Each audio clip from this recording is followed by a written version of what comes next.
All right, ladies and gentlemen, boys and girls, welcome to Friday Night Cup Series with the Quick Finisher Racing League. I'm your host, Mark Mudslide Hollifield, and in the booth tonight with me, I have Jamie Mullins. I forget what your nickname is out there, but It's Jamie just is. Jamie. What is it? It's just Jamie. Oh, okay. But Mr. Mullins is the driver of the number 66 car, and after last week, he got knocked out of the playoffs, so I think he decided to do his come up and give me a hand. Oh, dang it, I'm dying over here. Getting a little choked up there, ain't you? About me Yeah, being knocked out of the playoffs, right? yeah, just a little bit. Yeah. So he's coming to join me in the booth and help give me a hand on the perspective of what he sees on the track as well, and also give you a better driver view of how the track handles and stuff, because I'm not the best driver out there. I'm better at just talking shit. So now tonight, I don't Jamie, know. it's I don't. 100 I don't know laps. you. I don't know. You're pretty good at driving too, Mark. Don't sell yourself short. Yeah. We got 100 laps tonight for 266 miles. Do you think some of these drivers are going to be able to hold on to that? Yeah, I think they will. I think hopefully. Well, my plan is when I enter a super speedway race like this, is just let the race play out, click off laps, get into a groove, and then wait for the final 5 or so laps to really put on a run. So I hope they stick it out and do well. Do you foresee any of the drivers having any problems with the track tonight? No, not at Talladega. I think the biggest issue that the driver is going to have is another driver. That's probably going to be the biggest issue that you'll find trying to be able to time these runs that they're going to get on these draft tracks like this, being able to time it right with another driver to be able to make a run on another driver. So, on a track like this, you mentioned the draft. If one of these drivers loses the draft, how bad is that going to hurt them? You'll drop to the back really quick. I mean, once you lose that draft, that lead pack is going to drive away from you fairly fast because they're going to be traveling, maybe 20 miles an hour, 30 miles an hour faster than you will. So I mean, you'll you'll fall back quite a bit. The only good thing is if you fall back and lose the draft with like a few laps to go on a stage or something, you're not going to have to worry so much about going a lap down. So, is it better to be a pusher or is it better to be the pushed in a race like this? Well, you got different drivers that like different things. Me, I love to push the car in front of me. Um, Other guys like to be able to be pushed. It's just who you feel comfortable being pushed or uh, being the lead car, or being the pusher. So, what are the advantages of pushing?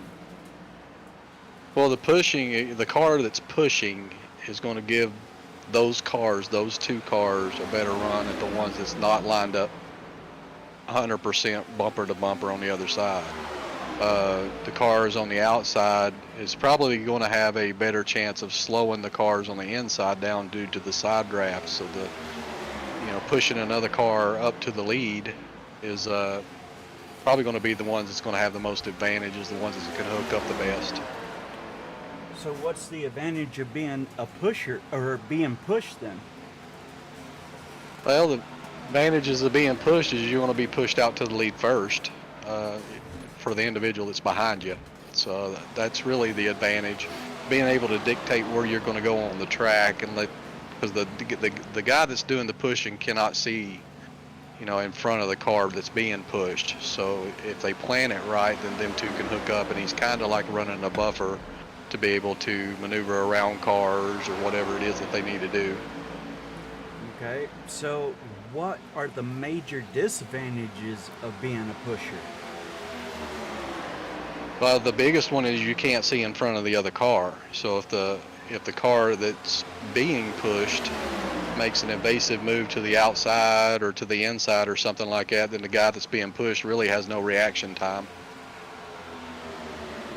Does it cause the car to start overheating faster, being a pusher? It can. If you're right up against the bumper, you have to play it right. It will allow the car to overheat, but the way I've always done it is I'll push for a few seconds and then I'll fall back a little bit, then I'll get a better run and go push again to let the car cool off. Or you can just stick your nose out from the car behind of them, as long as you're not pushing real hard on that right rear of that car, and you can really get a good air to the engine. And what's a major disadvantage of being the pushed? Being pushed? Being the lead car. Basically. Being the lead car being pushed, your biggest concern is the car behind you getting a run and pushing you too hard and spinning you out. That's probably the biggest concern, is the lead car. Do you burn up more gas than the car behind you? Yeah, you do. You'll use more gas because the guy behind you is going to end up playing with the throttle a little bit more. When I'm pushing, I tend to run maybe half, 3/4 throttle, and I do a lot of braking. I'll ride the brake to make sure that I'm not pushing too hard, and still not going to be able to hit him very hard too. And it's kind of saving a little bit of fuel when you're running half to 3/4 throttle. You don't really have to run full throttle. Well, are we going to see any bump drafting at a track like this tonight? Yeah, possibly every lap.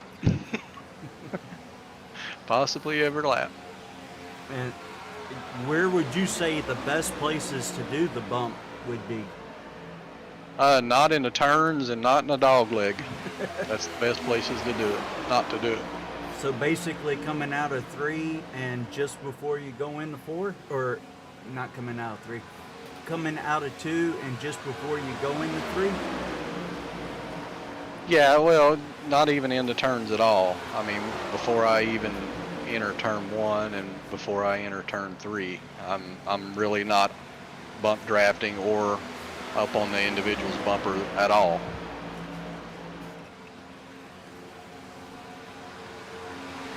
So what do you think the tire wear will be at a place like this? I don't think tire wear is really going to be an issue. I think you could probably not change tires at all and be okay. What I did find out last super speedway, now I know this is, Talladega and not Daytona, but as the runs and as the run goes on, I really got a lot looser out of the turns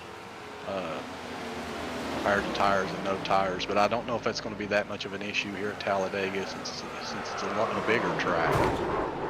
But I don't foresee people changing tires at all, so I don't think tire wear is going to be an issue. Okay. What do you think the fuel, how many laps they'll get with the fuel runs? That I'm unaware of. I don't know. I've never really actually done a full fuel run to have to make green flag stops, because I really couldn't tell you exactly what an actual fuel run is going to be. It'll vary again. If you're back in the pack, of course, you'd be able to go a little bit longer, so your fuel run would be a little bit longer. It's just whether or not you're going to have partners to pit with to where you can still have draft when you get out of the pit. So basically you're looking to do pack pitting then? Yeah, that's what I'm foreseeing that'll happen. Pack pitting. If you pit by yourself, you're not going to have any help at all to catch back up to the lead lap. So we're going to see some friendships being devised tonight, or? I do for a little while for the race. I do see some friendships being made, but those friendships can dissolve really quick, especially when you're on your last lap. They'll become frenemies then. Yeah, at that point, yeah. So I foresee these draft tracks, to me, they're white knuckle racing. I mean, there's a lot of stuff going on. There's not a lot of reaction time to really anything. I want to always call it's 80% luck and then 20% of who your friends are. Well, we'll find out who most of the friends are tonight. So yeah. we have 8 drivers that have made it into the playoffs, and one of those drivers is not here tonight, with Curtis Sovereign being gone home or gone on a vacation with his family. So he's going to be struggling for points. Yeah, he's going to be behind the 8 ball right off the bat. So I mean, he still has a couple more races to where he can possibly either get a win or if other ones have issues, he'll be able to still make it. But it's going to be challenging for him. Correct me. I think we have, what, 3 more races? Yes, I think we've got 2 more in this round of 8, and then the championship race. Yeah, so 3 more. And these guys are not exactly looking forward to the end of the season, but they are, because they know that they need to break for just a minute. And then hopefully next season we will have a lot more drivers out there with us and everything. Yeah, I hope so too. I hope they plan on doing some more recruitment races. And to be honest, from where we came from the first race of the season until now, I mean it's improved 100%. So, I mean, kudos to these guys. There were some new guys that came in here, and they've learned. And we also had some individuals in Mark, here can you update paint scheme?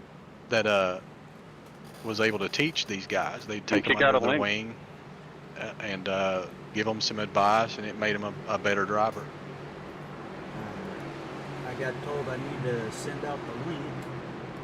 I thought I had already done that, but and my iRacing paint schemes are out of whack, so I gotta update that. And they keep changing these paint schemes on a daily basis, it seems like, because I always try and come in with my paint schemes updated. Yeah. They have different paint schemes, and they run. They're proud of them. They paint them.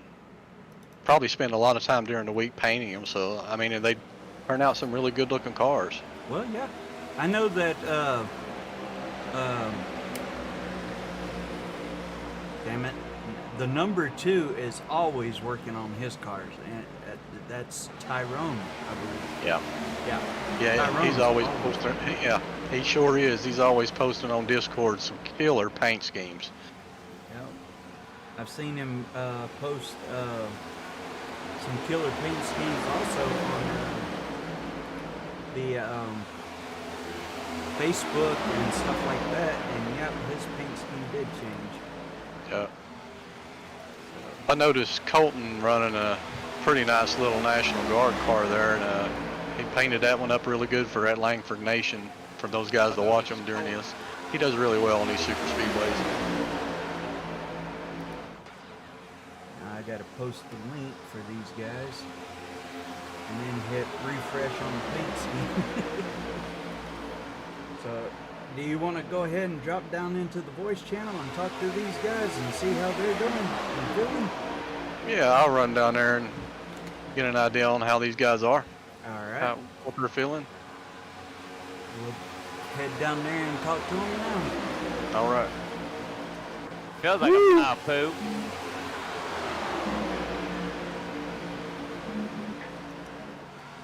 All right, the link has been posted, guys. Whoa. Thank you, sir. Also, up in the booth tonight, we got Jamie Mullins with me as well, so... Hey, Jamie. Hey, it's skittering.